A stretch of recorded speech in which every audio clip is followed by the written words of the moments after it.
Starting us right at number 10, we have the Devil's Hour. I think it's best to start this video by telling you how this hour became an urban legend in the first place. In folklore, 3 a.m. is considered the Devil's Hour to many, but also goes by the name of the witching hour. In Catholic origins, this time was significant because it was the opposite hour to the death of Christ. The Bible says that Jesus was placed on the cross at 9 a.m., then darkness covered the land from noon until his death at 3 p.m., where Jesus cried out, quote, "It is finished." So that's why it's significant, because the time is flipped to mock Jesus, just like how an upside down cross does the same thing. Then around the 1500s, the Catholic Church prohibited any sort of activities during 3 to 4 a.m. because of the prevalence of witches and demonic accounts at that time. 3 is also regarded as the holy number because it resembles the Holy Trinity, the Father, the Son, and the Holy Spirit. So using 3 a.m. is another way to mock Christianity. At number 9, we have the legend of La Mala Hora. This one originates from New Mexico. La Mala Hora directly translates to the evil hour. La Mala Hora is an evil and wicked spirit that haunts people who happen to be walking alone in the dead of night, specifically around 3 a.m. La Mala Hora first appears as a large black lump, constantly moving and changing shape. At other times, it transforms into a wicked woman wearing black clothing, hair long, and appears to be floating around since her feet does not touch the ground. It's said if you encounter her at 3 a.m., you will have yourself a bad omen. This bad omen means that you or something you know will pass away. It's believed that this legend was used to warn anyone before walking alone at night. So I guess if you're in New Mexico, you will not catch anyone alone at this time. Coming at number 8, we have the Amityville Horror. This real life case was famous, so you may know this one. But for all of you in the unknown, this is a very tragic homicide case. On November 13, 1974 at 3 a.m., Ronald Defoe Jr. shot and murdered 6 members of his family. Afterwards, he would go to a local bar and yell, quote, "Help, I think my mother and father were shot." He was convicted of second-degree murder, but the odd thing is that he reported hearing voices in his head telling him to do so. It was 3 a.m., so the voices may have been demons tempting him, especially as previously mentioned, 3 a.m. is the hour of the devil, so this may have been a reason for him to do this. He also told police, quote, "Once I started, I just couldn't stop. It went so fast." Coming at number 7, we have demonic entities taunt the number 3. The number 3 has been used in Christian theology as a way to express the opposing relationship between God and the devil. I mean, the significance of 3 is referenced in the Bible many times. God tends to say things 3 times. Jesus rising from the dead in 3 days. Jesus presented with 3 gifts, gold, frankincense, and myrrh. And of course, the Holy Trinity. As mentioned before, 3 a.m. is exactly 12 hours after Jesus' departure, so it's basically the opposite time of his death, which was a good way for demons to mock God. People also report paranormal occurrences in sets of 3, from 3 scratches on their skins to 3 knocks on their home doors. The belief is that evil spirits challenge the power of the Holy Trinity by striking fear in its own followers. Coming at number 6, we have the veil between life and death is thinnest. The veil of life and death is basically the midpoint where our soul transcends into the afterlife. This is how Judaism and Christianity look at it. They think that they are just 2 sides of the same world. Doesn't that mean that dead people are in the same world? Well, not exactly. They say that the veil gets to its thinnest point at around 3 a.m. The thin veil basically means that the accessibility between life and death is greater. The spirits of the deceased have the opportunity to pop back into the world of the living, which is the explanation for many of these ghosts and demonic stories. Right in the hump of our list, we have sleep insomnia. A lot of people believe they are being haunted or possessed because they consistently wake up at 3 a.m. or the devil's hour. But it really might just be due to your altering levels of melatonin in your body. This could be caused from lighter sleep cycles, stress, or underlying health conditions. If this happens once or twice, you should probably be fine. But if it's consistent, then you probably have sleep insomnia. It is also linked to depression in adults, and 3 a.m. is the usual time of REM sleep, which is why waking up at this time might leave you feeling in a state of confusion and in a sense of doom, adding to the 3 a.m.'s mystery and fear. Oh, also stay away from the coffees and energy drinks before you sleep, because this will also cause you to wake up around this time. And maybe next time you wake up at 3 a.m., you won't immediately think you are possessed, but maybe you'll think you have a little insomnia next time. Coming at number 4, we have the 3 a.m. viral trend. Just when you thought it couldn't get worse, somebody made a viral internet trend on the devil's hour. With every scary phenomenon comes a herd of people trying to test or challenge themselves whether or not they encounter anything or even believe it. For this challenge, people began recording videos around 3 a.m. to capture the supernatural. This challenge lost many of its legitimacy because many would play pranks to scare others and others would fake it all in general. But some did capture some creepy, unexplained videos though. All the way at number 3, we have practice of witchcraft. As previously mentioned, the Catholic Church prohibited activities during 3 to 4 a.m. This is the time when witches were actually believed to be real and malevolent creatures. Witches caused widespread panic and suspicion all over, with many accusing others of being witches when they haven't done anything wrong. This is equivalent to not liking someone and just calling them a witch. It is also believed that witches perform their rituals and spells around 3 a.m. or the witching hour because this is where their powers get stronger. Witches were so feared during the 1600s to 1800s that over 60,000 people were put to death due to witch accusations. Reason being is because of the Old Testament, which states, "Thou shalt not permit a sorceress to live." Coming in number 2, we have Ray Bradbury's novel. Ray Bradbury's 1962 novel named Something Wicked This Way Comes tells the tale of a mysterious carnival leader named Mr. Dark. This leader was a malevolent being and would often feed off the lies he enslaved. In the novel, there's a reference to 3 a.m. Doctors say that the body is at a low tide, the soul is out, the blood moves slow, and you're the closest to death. Basically, this means that sleep is a patch of death, but being awake at 3 a.m. wide-eyed staring is living death. The novel also states that more people die in hospitals at 3 a.m. than any other time, which made people only worry more about this number. Coming in at number 1 spot, we have the 8-hour sleep myth. Historian Robert Urkich had a very different explanation for the devil's hour that had a bit more solid scientific evidence to prove his legitimacy. He studied human sleep patterns for over 16 years and found that an 8-hour sleep is only but a modern trend since our distant and early ancestors would sleep at 2 different times in the day. Basically, humans in the past would sleep 2 hours after dusk, then awake for 1 or 2 hours before falling back to sleep again. No, we didn't wake up because of supernatural causes, but instead people would get up and be active during the 2 hours, doing things such as praying, writing, making food, socializing, and even intercourse, in which doctors claimed it was the best time to conceive, which is after a restful first sleep. I guess this is an urban legend that gives some peace of mind to people consistently waking up at 3 a.m. Starting off at number 10, Alistair. Alistair is a high-ranking archdemon and the chief executioner to the monarch of hell. One of his nicknames is Evil Genius of the Household, meaning that Alistair is the demon that conducts the most heinous, depraved, and unbearable cruel tortures in the pits of hell. Alistair is linked to Nemesis and the Destroying Angel and is now known as the Executioner. Alistair's origins are mostly unknown, though it is implied that he was once a destroyer angel that was cast into the pit for his heinous deeds. Alistair would see torture as an art and a privilege, and that sinners should experience pain in the same manner as their own sins are being committed. Coming in at number 9, Lilith. Lilith is a female demonic figure of Jewish folklore. Her name and personality are thought to be derived from the class of Mesopotamian demons called Lilu, and the name is usually translated as night monster. A cult associated with Lilith survived among some Jewish people as late as the 7th century. The evil she threatened, especially against children and women in childbirth, was said to be counteracted by the wearing of an amulet bearing the names of certain angels. In rabbinic literature, Lilith is variously depicted as the mother of Adam's demonic offspring, following his separation from Eve, or as his first wife, whereas Eve was created from Adam's rib. Some accounts hold that Lilith was the woman implied in Genesis and was made from the same soil as Adam, basically refusing to be obedient to her husband. Lilith left Adam and the perfection of the Garden of Eden. 3 angels tried to force her to return, but she wouldn't. According to some mythologies, her demonic offspring were sired by an archangel named Samuel, and were not Adam's children. Lilith basically takes children at night, hence the name Night Monster. Now at number 8, Demogorgon. Yes, like in Stranger Things, but it doesn't look the same. A Demogorgon is a demon associated with the underworld, although often ascribed to Greek mythology. The demon stands at a full 18 feet in height, 2 baboon heads with blue and red faces with green scaly skin. Demogorgon preferred to avoid direct conflict, instead using magic to help his servants. Demogorgon could hypnotize with a gaze or drive creatures around him to terror and insanity just at the sight of him. His whip-like tail had the ability to drain the life energy out of a living thing. Here at number 7, Leviathan. You know, like the ride at Canada's Wonderland? No? No one?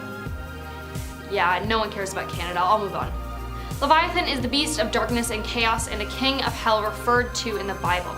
He makes a major appearance in the book of Job as one of God's first and mightiest earthly creatures that rules the seas in contrast to Behemoth, Canada's Wonderland ride, who rules the earth, and Ziz, who rules the skies. Leviathan is one of the 7 princes of hell and its gatekeeper. Leviathan, as the gatekeeper, is known as the Hellmouth, where the mighty demon's mouth is said to represent the gates of hell itself. He is also the representation of the sin envy. The entrance of hell is envisioned as Leviathan's mouth due to the fact that when a whale is hungry, he opens his mouth and a sweet smell comes out. The fish are tricked by the smell and then they enter his mouth.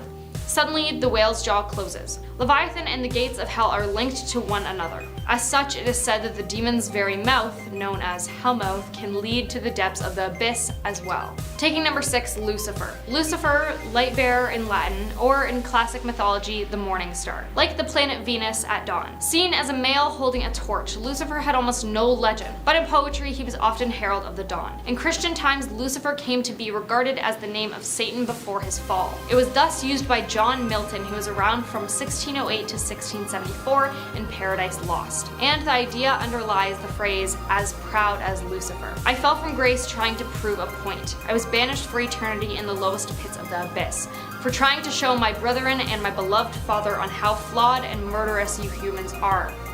And in the end, what do? They shun me. They spit on me and exile me, while you freely pollute and slaughter the planet he put you on. You don't deserve to live. Many Christians actually believe the word devil was once a beautiful angel named Lucifer. Moving on to number 5, Bloody Mary. According to legend, Bloody Mary is the ghost of an unhappy woman who either took her own life because her baby was stolen or because she was accused of hurting her children. Depending on the variation used, this turned her spirit mad with grief or anger. She would haunt the world with the use of mirrors, kinda like Candyman. Known in life as Maryworth, it was traditionally said that Bloody Mary will appear if a brave, or stupid, soul chants her name 3 or more times next to the mirror in complete darkness at midnight. According to the variations of the legend, one is also said to be able to make the ghost appear by saying, "Bloody Mary, I'm looking for your baby," or "I believe in Maryworth." Of course, anyone stupid enough to provoke Bloody Mary is said to pay the price. Unlike many ghosts who usually just scare humans, Bloody Mary is said to be capable of physical harm or will end the life of her victims using disfigurement. Number 4, Akamana. Akamana is the 3rd of 9 and the demon of wicked mind, making people think that he is the 3rd demon born out of the 9 who are the sons of Satan, born out of the darkness to corrupt all those he possesses. However, he cannot survive in the normal world due to the life force of whoever he is possessing being too thin. Akamana is described at times as being a true son of the devil, due to being regarded as the most violent demon to ever be born and roam the depths of hell. Cruel and controlling, obsessed with power and destruction. Akamana is a hateful but self-loving being who wishes only harm upon those other than him. Coming in at number 3, Zozo. The Zozo demon is a mysterious trickster entity known for stalking people through Ouija boards. Those who claim they've made contact with Zozo say he often shows himself by guiding the planchette in a figure 8 formation before frantically zooming back and forth between the Z and O. His interactions start out friendly but grow malicious. He's known for cursing at and threatening people that try to make contact. Some believe that saying his name out loud can also summon Zozo from the depths of hell. Zozo believers claim the demon has ancient origins from Africa. Taking spot number 2, Dybbuk. In Jewish folklore, a Dybbuk is a spirit of a dead person that attaches itself to a person on earth. The word Dybbuk is derived from a Hebrew term meaning attachment. According to tradition, a soul that has not been able to fulfill its function in its lifetime is sometimes given another opportunity to do so in the form of a Dybbuk. Dybbuks seek out people who face similar challenges or circumstances to themselves and attach themselves to their bodies. Dybbuks are said to have escaped from Gehenna, the Jewish purgatory, or even have been turned away from Gehenna for transgressions too serious for the soul to be allowed entrance, like taking your own life. An evil Dybbuk often leaves only after being satisfied or exorcised. Number 1, Slenderman. Slenderman was first mentioned in Something Awful forums, create paranormal images. He generally appears in modern times as a tall humanoid creature in a black or gray suit, with a red or black tie and a white shirt. His face is totally white with no facial features at all. He has no hair and long fingers, and is more bonier than a typical human. Slender Man has been depicted in imagery and literature between 6 and 15 feet tall. Because of his inexact nature and differences between accounts, no one has determined what exactly the Slender Man is. Currently, there are two leading stories as to what the Slender Man could be: the Tupolev effect and the quantum theory. He behaves in what might be seen as a passive-aggressive manner, often stalking targets for years at a time before even attacking. It's understood that he tends to torture his targets mentally over long periods of time, using fear and paranoia driving them to insanity. No one has ever explained the reasoning behind his tactics or the way he chooses his victims, but he is rarely, if ever, portrayed in a good way. Coming in at number 10, we have the No-Face Charlie. If you grew up in the 1950s or in the 60s in western Pennsylvania, chances are you've heard of the legend of the Green Man or No-Face Charlie. The legend says that No-Face Charlie would stalk the remote streets at night and sometimes would chase others away from him. No disrespect, but if I saw him at night, I would definitely be running the other way. No-Face Charlie was actually based on a real man named Raymond Robinson. His story is pretty tragic, so listen up. In 1919, Robinson was only 8 years old when he was reaching for a bird's nest at the top of an electrical pole when he was suddenly struck by 11,000 volts of electricity. He was severely injured. His nose, his lips, ears, and eyes were all gone or misshapen. And on top of that, one of his hands were completely blown off. This is what gave him this image that appears haunting for others. Raymond was in fact a really kind and friendly individual, but others feared him and would give him this negative stigma regardless of how he really is on the inside. He has now since passed away, and I hope he is finally accepted. Number 9, werewolves. You might think of werewolf stories as something only told for fun around the campfire, but that hasn't always been the case. People truly believed in the existence of these creatures. In fact, in the 16th and 17th centuries in Europe, werewolf trials accompanied witch trials. It's even more surprising to note that the amount of people who confessed to being werewolves. Some were likely tortured into confession, but others believed that they were real werewolves. The idea that a human could transform into an animal was quite popular, and people thought that they could make a deal with the devil in order to gain that power. In the 1500s, a French tailor was convicted in luring in, torturing, and slaying his victims before cooking and having them for dinner. He was also accused of turning into a werewolf to terrorize the town at night. Although there was no exact victim count, he was believed to have taken dozens of lives. The tailor made no attempt to defend himself. Instead, he cursed until his last breath when he was burned at the stake. The court was apparently so shocked by his evil acts that the court burned the documents too. You missed me, because at our number 8 spot we have Candyman. This is a cautionary tale for kids not to dig right into their Halloween candy. He is the sole reason why we have to take extra precaution before eating anything. The legend differs depending on who you ask. In one legend, it's said that if you say his name 5 times, he will appear behind you and take your life with his hook. In another legend, he poisons and puts other hazardous items inside of children's candies. The truth of this urban legend is revealed in many different stories, so the narrative changes. They say that many years ago, Candyman was a black slave named Daniel Robitaille. He was a talented painter and decided to paint a picture for the plantation owner's daughter, in whom he fell madly in love with. When the owner found out, he brought all of his racist friends to hunt him down.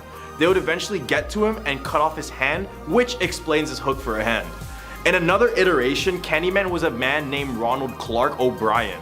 This man was convicted of killing his 8-year-old son with potassium cyanide laced pixie sticks, all because he wanted some insurance money. What a joke. On his execution day, people even chanted "trick or treat" outside of the room he died in. Now at number 7, Cropsey. For years, kids living and around Staten Island raised goosebumps with the tale of Cropsey, a boogeyman who lived in the woods and made a nighttime routine of hurting children. Parents would ease their kids' fears by telling them it wasn't real and it was just a myth. I always heard of the boogeyman growing up and it always terrified me, but thank God he's not real. But he was. What? Yeah. In 1987, Andre Rand was put on trial and convicted for child abduction. It turned out he may have been connected to a bunch of children's disappearances in the 1970s. Andre had once worked at Willowbrook, which was a mental institution. He denies he had any involvement in other cases, but it's clear his activities had a heavy influence on the stories that followed. At our 6th spot, we have Snake in a toilet bowl. A fear of snakes is among the oldest of all humankind's basic fears, so this urban legend is almost based on our own instincts. Have you ever seen those videos or those movies that show a person doing their business on the toilet when all of a sudden they get attacked from below?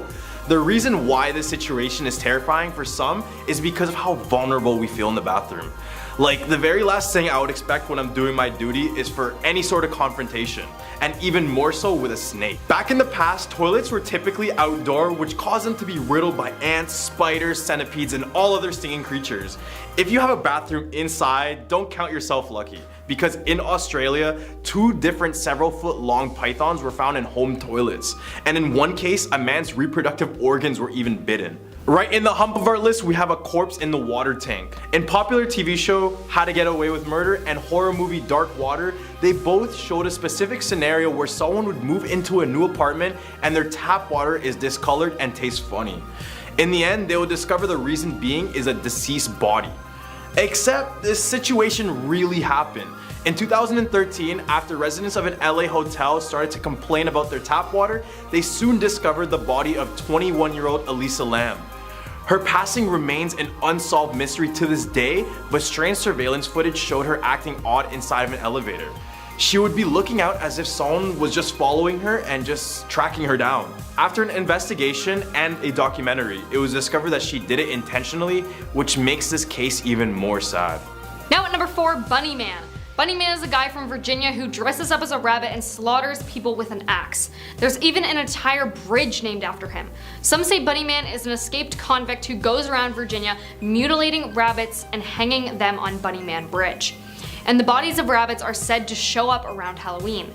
This story likely came from the very real presence of a roaming madman in the area. In October 1970, a couple reported seeing a man dressed in a white suit and wearing bunny ears who began yelling at them that they were on private property. To make his point crystal clear, he threw a hatchet at their window, shattering it. There was a second sighting of Bunny Man 2 weeks later, when a security guard spotted a hatchet-wielding man chipping away at a porch railing. Police tried to get him, but they were unsuccessful finding the man.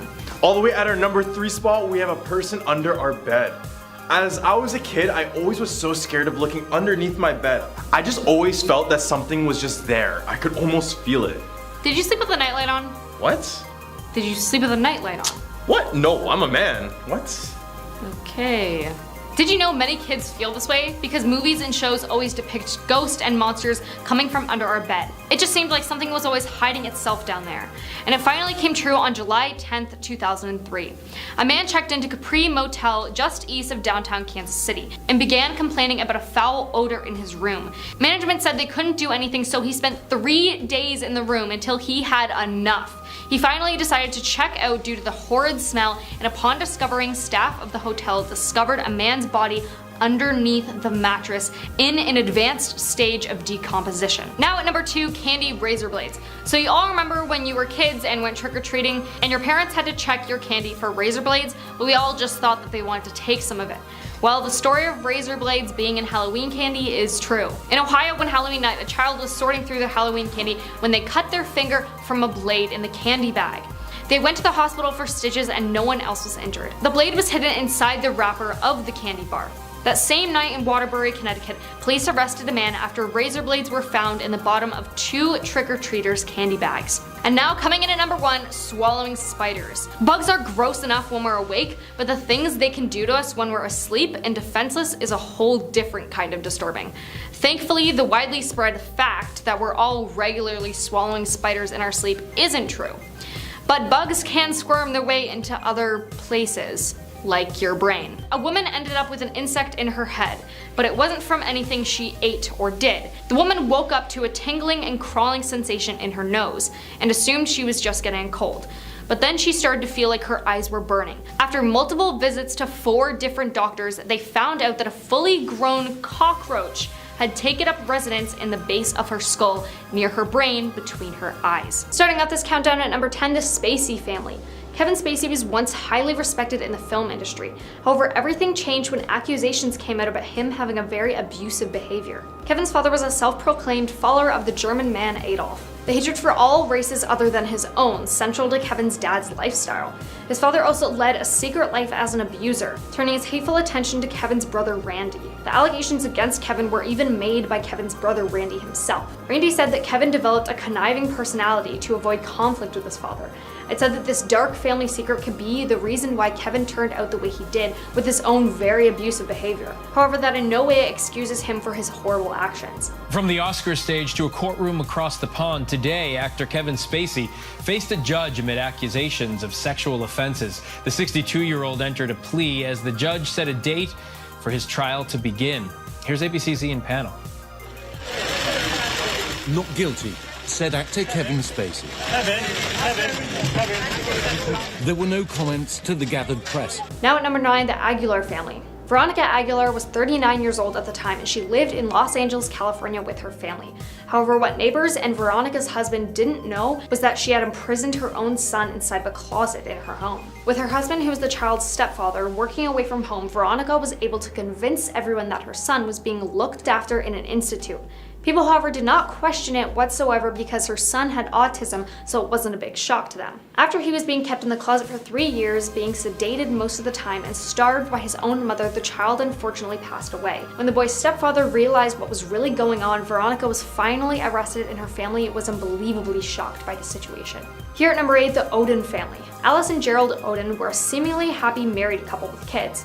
When the couple was in their 70s, they were said to be described by neighbors as being quiet and polite. However, no one expected the things that they were hiding. Alice was in fact previously married, and her husband had mysteriously disappeared in 1974. Gerald had also been previously married as well. However, his wife and their 2 kids disappeared in 1980. When Alice and Gerald met for the first time, they realized they had a lot more in common than they thought they did. Alice had in fact shot her husband and buried his body in an abandoned gold mine. Gerald had also committed a crime, but his were much worse. He had taken the life of his wife and their 2 kids and hid their bodies in oil drums at the bottom of a lake. Their crimes were finally discovered in 2014 and they were both sentenced to prison. Number 7, the Brandt family. The story starts off with Michelle Jones, who lived in Orlando, Florida, who invited her uncle Charlie to stay over for the night in 2004. Charlie then arrived at her home with his wife Terry. Charlie then used a knife to take the life of his wife Terry, removed Michelle's head, and then hung himself. No one could figure out why a man with no history of any violence would commit such horrendous acts. That was, however, until people discovered what he had been hiding. Charlie had taken the life of his pregnant mother when he was just 13 years old, and that secret had been kept from everyone else in the family, including Michelle and Terry. Perhaps if they had known, they wouldn't have let him into their lives. Number 6, the Harrelson family. Woody Harrelson grew up in the 1960s with no allowed contact with his birth father. He'd always wondered why, but that was until he overheard a radio broadcast and finally realized the reason. The broadcast talked about a man with the same name as him who was a killer. His birth father, Charles Harrelson, was found guilty of murder. More specifically, he was found guilty for the assassination of a United States judge in the 20th century. It turned out that Charles was a hitman and was hired several times to take the lives of other people. It said that Charles was also present during the assassination of JFK, and he had told someone that he was in fact involved in some way. Halfway at number 5, the Staude family. Diane Staude had a horrible life from the year 2012 and onwards. It started in the year of 2012 when her husband tragically passed away very suddenly. Just 5 months after the horrible devastation, her autistic son began having seizures and then later also passed away. After that incident, her daughter Sarah was hospitalized with flu-like sickness and then developed brain damage. Now, it's said that bad luck comes in threes, but this wasn't just any bad luck. The Staude family carried a terrifying secret. It was found out that Diane had been poisoning her family with antifreeze. Not only that, but she was helped by her other daughter, Rachel. Diane, however, said that her actions were justified because her husband was violent, her autistic son was too time-consuming, and that her daughter Sarah was a financial burden. Rachel also revealed that she helped her mother commit these crimes so that she would have her mother's attention all to herself. Number 4, the Phillips family. In 1979, Mackenzie Phillips, who was just 19 at the time, was just about to get married. However, the night before her wedding, Mackenzie's father had shown up with the intention of stopping the wedding and making sure it never took place. Mackenzie and her father, in fact, did often use very heavy illegal paraphernalia, and while they had discussed Mackenzie's upcoming marriage, they decided to take heroin. Mackenzie claims that her father committed intimate crimes with her and that it took place for many years. Her father, John Phillips, was at the time a very famous musician, so Mackenzie's horrible experiences only came to light after her father passed away and she felt comfortable enough. Now at number 3, the Howell family. After an unsuccessful marriage in the 1980s, a dentist named Colin Howell remarried. His new wife's name was Kylie, and it was said that they had a very happy and fun life together. Colin became a big member of his community and went on to have children with his at the time wife Kylie. However, the two had both kept a dark secret. Colin confessed to her that he had taken the life of his previous wife. At the time, he was in an affair, and so he and his mistress decided to take the lives of both their partners and try and make it look like an accident. While Colin said he wanted to turn himself over to the police because he felt guilty, Kylie reassured him that she would keep his secret safe and said that he can't go to prison because he needed to be there for their kids. 10 years later, the guilt began to overwhelm Colin, and he finally confessed about what he did to the police. He then received 21 years in prison for the act he committed. Here at number 2, the Tetzlaff family. Victoria Tetzlaff grew up full-heartedly believing that her father was a hero. She believed that he dedicated himself to protect their country from enemies. However, Lieutenant Colonel Hernan Tetzlaff had a very deep, disturbing secret that he tried so hard to keep from his daughter. Hernan Tetzlaff was responsible for the kidnapping of hundreds of babies who were taken from their loving families during the Argentinian dictatorship of 1976. The children were said to be stolen from those who disagreed with the dictatorship and even given to other families. The parents of those children were often tortured and executed, and Hernan Tetzlaff was responsible for all of it. But adding to this horrible story was the fact that his daughter Victoria was a victim as well. He had kidnapped her from her original family, took the lives of her birth parents, and proceeded to raise her as his own. Now coming in at number 1, the Phoenix family. The actor Joaquin Phoenix had many successful movies. However, it's said that that's not the exact reason why he's famous. The family is most known for the tragic passing of Joaquin's brother River. However, the family went through an already tortured life before he passed. Seizures on Sunset and Larrabee, please come here. Okay, calm down a little bit, okay? What's the address where you need us? It's Sunset and Larrabee. It's at the Viper Room. Okay, what's the address, sir? Do you know? What's the address to the fucking club? Okay, sir? Sir, calm down a little bit, okay? I'm sorry, it's my brother. Please come here. How old is he? He's 23. Joaquin and River's parents were involved in a creepy cult known as the Children of God during the 1970s. This cult, who currently goes by the name of the Family International, had a very apocalyptic type of view on the world, and also a very eerie take on the God is love mantra. The cult used sensual, intimate moments to convert people while praising that the world was going to end, and they viewed people not involved as malevolent agents. Thankfully, however, their parents managed to escape the cult and change their family's last name to Phoenix, which they said they chose to symbolize their rebirth into a free society. Coming at number 10, we have The Haunting of Hill House. The Haunting of Hill House is quite possibly the scariest TV show of all time. You heard it here first. The show follows 5 adult siblings whose paranormal experiences at Hill House continue to haunt their daily lives, which make them come together to solve it. I know the description doesn't sound too spooky, but give it a try. Well, apparently the show is inspired by a woman named Sarah Winchester, and her home was named the Winchester Mystery House. Sarah was next in line to receive the fortunate build on firearms. This eventually led her to being tormented by guilt because she believed that her family and its fortune was haunted by the lives of the people in her firearms took. Then, when her husband passed, she would ask carpenters to build odd things like staircases leading to the ceilings, windows overlooking other rooms, and doors leading to absolutely nowhere. Coming in at number 9, we had the stranger in the backseat. It was a dark and foggy night. Denise was having trouble staying awake and noticed that there'd been a truck following her and flashing their high beams at her. Her anxiety levels were not helped by the fact that she was running low on gas and didn't know where the next town was. Finally, just as she thought she'd have to pull over and sleep till the morning on the side of the road, a tiny gas station appeared. Very run down, but a gas station nonetheless. She pulled in. The attendant made his way around the car and seemed to be very distracted, and she asked him to fill it up, and he even seemed to be making faces at her. He finally agreed to get the gas, but then asked her to pop the hood of the car because it smelled like trouble. Her anxiety from being on the road was starting to flare up again. She was all alone in a creepy gas station out in the middle of nowhere, and the weird attendant was finding reasons to keep her there. He asked her to come look at the engine and that he had to show her something. Not knowing what else to do, almost as if in a daze, she did as he asked. She didn't see a problem and handed him her credit card to pay for the gas. He then returned moments later and said that the credit card company was on the phone. As she went into the station to talk on the phone, he grabbed her arm and said, "I'm sorry, but there's a man crouched down in your back seat of the car and I didn't want him to know that I'd seen him." They called the police, who came to arrest a serial killer who'd stowed away in the car and was waiting for the perfect opportunity to get her. Coming in at our number 8 spot, we have The Dead Ringers. David Cronenberg is known for his grotesque visuals and characters when he created the movie Dead Ringers. He knew he needed to direct something that wasn't far from reality, so he picked a true horrific story. The movie was directly inspired by the book of Barry Wood and Jack Giesland titled Twins, which is actually based on a true story. The movie follows the twins named Stuart and Cyril Marcus. They lived together in New York during the 1970s and were both gynecologists and experts in the medical field, so you know they were smart and pretty wealthy. Then in 1975, a person walked into their apartment and found that both men had passed away. The cause of death to this day is unknown and often debated, since most believe it to be a substance overdose while others think it was done for the devil. The apartment was completely trashed, with food and feces among other things scattered all around the apartment. At our number 7 spot, we have A Real Nightmare. Now, I know we all know the movie A Nightmare on Elm Street is considered a classic American horror movie, one that gets featured during many people's horror movie marathons. It follows Freddy Krueger, the striped sweater-wearing homicidal ghost who haunts your nightmares. While most of Elm Street's stories is fictionalized, the inspiration for the idea of Freddy Krueger comes from a real-life story with real people. The director, Wes Craven, says his idea for A Nightmare on Elm Street came after reading a story in the LA Times. Craven spoke about an article that he read about a family who had just left Cambodia in the 70s to escape the genocide of killing fields.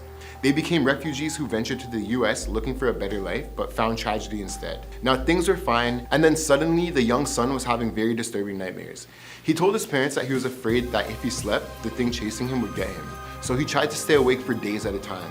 When he finally fell asleep, his parents thought his crisis was over.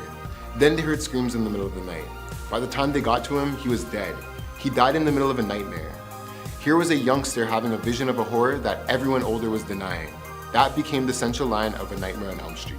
At our number 6 spot, we have The Silence of the Lambs. The only horror movie to win the Best Picture Oscar, Silence of the Lambs made Hannibal the Cannibal Lecter a chilling household name, while putting Thomas Harris bestseller and true crime cases that inspired it into the national spotlight.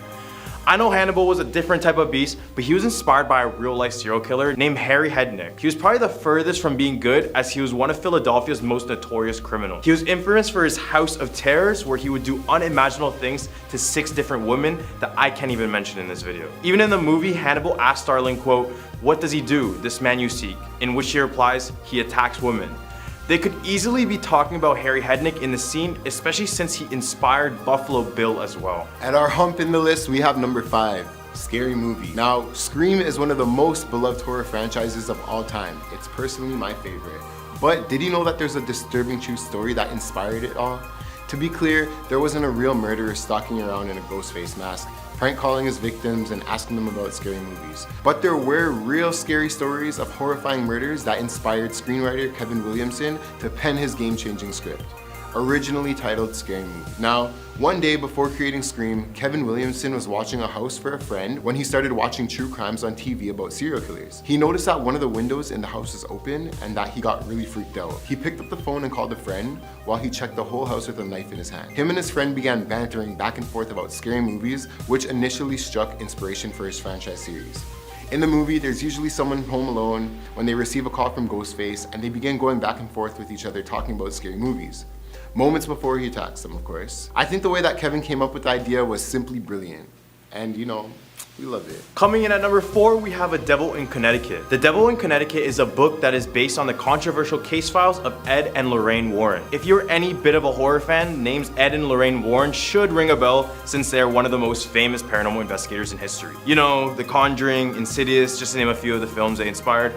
The Devil in Connecticut follows the alleged possession of an 11-year-old boy named David Glatzel. The boy terrified everyone in the room, including his own parents, with the paranormal activity in which he was causing. Then Ed and Lorraine Warren would help the boy, and supposedly they managed to get the demon out of the boy, but instead the demon would enter a man named Arn Cheyenne Johnson, who then went on a homicidal spree in which claimed the life of his landlord. This case was named The Devil Made Me Do It, and this inspired many of the films we see today. Arnie was found guilty and sentenced to only 10 to 20 years in prison, but now he's out and much is unknown about his whereabouts. Here at number 3, we have The Licked Hand. The story goes like this. A very young girl is home alone for the first time with only her dog for company.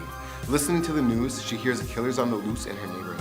Terrified, she locks all the doors and windows, but she forgets about the basement window and it's left unlocked. She goes to bed, taking her dog to her room with her and letting it sleep under her bed. She wakes up in the middle of the night to hear a dripping sound coming from the bathroom. The dripping noise frightens her, but she's too scared to get out of bed to find out what it is. To reassure herself, she reaches a hand towards the floor for the dog and is rewarded by a reassuring lick on her hand. The next morning when she wakes up, she goes to the bathroom for a drink of water, only to find her dead, mutilated dog hanging from the shower with his blood slowly dripping onto the tiles. On the shower wall, written in the dog's blood, are the words, "Humans can lick too." You might have heard this one, but at number 2 we have No Face Charlie. If you grew up in the 1950s and 60s in Western Pennsylvania, chances are you've heard the legend of the Green Man or No-Face Charlie. The legend says that No-Face Charlie would stalk the remote streets at night and sometimes chase others away from him. No disrespect, but if I saw this in the middle of the night, I would probably be running the other way as well. No-Face Charlie was actually based on a real man named Raymond Robinson. In 1919, Robinson was only 8 years old when he was reaching for a bird's nest at the top of an electrical pole when he was suddenly shocked with 11,000 volts of electricity. He was severely injured. His nose, lips, ears, and eyes were gone or completely misshapen, and on top of that, one of his hands were completely blown off. This is what gave him the image that appears haunting for others. But in fact, Raymond was a real kind and friendly individual, but others feared him and would give him this negative stigma regardless of how he really is on the inside. He has now since passed, and I hope he's finally accepted. At a number 1 spot, we have Candyman. This is a cautionary tale for kids not to dig right into their Halloween candy, and he is the sole reason why we have to take extra precaution on that day. The legend differs depending on who you ask. In one legend, it says that if you say his name 5 times, he will appear right behind you and take your life with his hook. In another legend, he poisons and puts other hazardous items inside of children's candy. But the truth is, this urban legend is revealed in many different stories, so the narrative changes. They say that many years ago, Candyman was a black slave named Daniel. He was talented at painting and decided to paint a picture for the plantation owner's daughter, in whom he madly fell in love with. When the owner found out, he brought his racist friends to hunt him down. They would eventually get him and cut off his hand and replace it with a hook, which explains the hook for hand. In other iterations, Candyman was named Ronald Clark O'Brien. This man was convicted of killing his 8-year-old son with potassium cyanide laced pixie sticks, all because he wanted insurance money. On his execution day, people chanted, quote, "trick or treat" outside of the room that he died in.